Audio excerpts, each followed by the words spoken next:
Really excited to share with you some more details about our app groups and policy mappings functionality. So just to go through a user scenario, what is this feature? Who is it for? Imagine you're a platform engineering leader and you just need finer grained control over how your Kubernetes guardrails or action items are being reported. So for example, you may want to define a set of cluster-wide best practices that all your workloads abide by, but you also want to make sure you're creating policy exceptions for certain resources. So certain teams or certain apps don't have to be subject to those policies. You may also have mission critical applications that have to be compliant with additional security policies above and beyond the baseline, and you want to be able to enforce those. And you may also want to try to reduce, this concept of information overload or action item overload by only focusing on a few policies to start. So those are a couple scenarios that we took into account when we built this feature. So let's introduce the concepts of app groups and policy mappings. First, app groups are really user-defined collections of Kubernetes resources.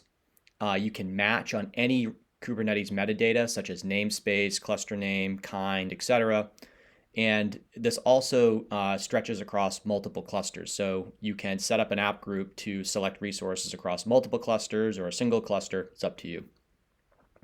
Policy mappings are similar in that they're user-defined collections of policies.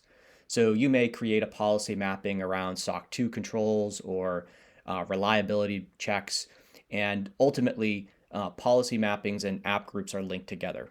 So let's go through an example. First, on the left here, we have 3 different app groups that we'd like to create. The first app group is called All Workloads, and it really is just selecting everything in my cluster. And this is useful to create as a starting point because there may be cluster-wide policies or baseline policies you'd like to apply to that. The second and third app groups are for different business units or different teams in my organization. So I may have a business app group that is responsible for 3 namespaces and a finance app group that's responsible for 2 namespaces. On the right side here, I have 2 different policy mappings. I have cluster best practices as well as security and compliance best practices. And so I'd like to associate cluster best practices with all of my workloads. I want to make sure everything in my cluster at least has pull policy set to always and memory and CPU requests. And then some of my teams or business units are going to be subject to additional security and compliance policies, such as the one I've listed on the right. So let's see what this looks like in practice. First, we'll go to the new app groups UI, and you'll see this on the left where it says app groups. And there's going to, in this case, I've already created a couple for demo purposes, but you'll see that I have actually defined kind of that all resources app group where it's selecting everything. So if I create an app group and I don't put any details into any of these fields, by default, Insights will select everything across all your clusters. And that's sort of default behavior today. I also have created a finance app group, and right now it's very simple. It's just focusing on the finance app namespace. We also have the concept of excluding resources. So if there were, for example, specific kinds inside that namespace that I want to ignore, let's say cron job as a kind, I can go ahead and do that. For now, I'm not going to do that, but you can be very creative in terms of how you match and exclude resources in an app group. And then finally, I have a product org, I call it. Its namespace is the business app namespace, and that's another app group that I've created. We also have this concept of policy mappings under the policy tab. If you go ahead and click on policy mapping, you'll see that I've created a couple policy mappings very similar to the slide that I shared earlier. Now, before I get into that, we do have this new concept called scan mode that is very important for understanding how app groups and policy mappings work together. So by default, Insights is set to everything, which means it's going to scan for all policies across all resources.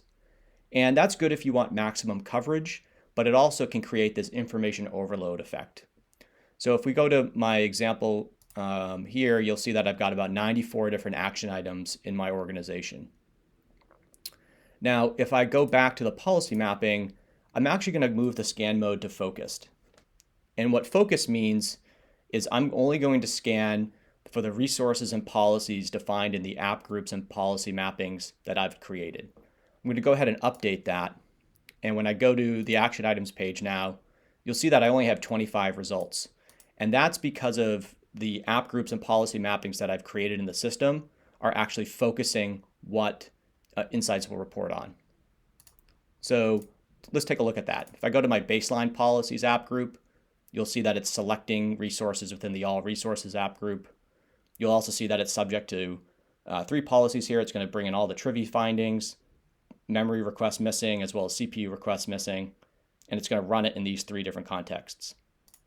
And then similarly, under the security policies one, I'm going to have this subject to the product org and finance group app groups, but it's only going to be checking for run as root allowed.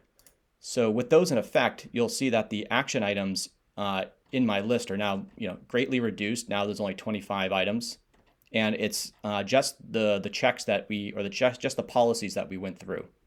So this is a great way to kind of manage that information overload experience while also creating kind of fine-grained rules around what you want to enforce or what you want to report on.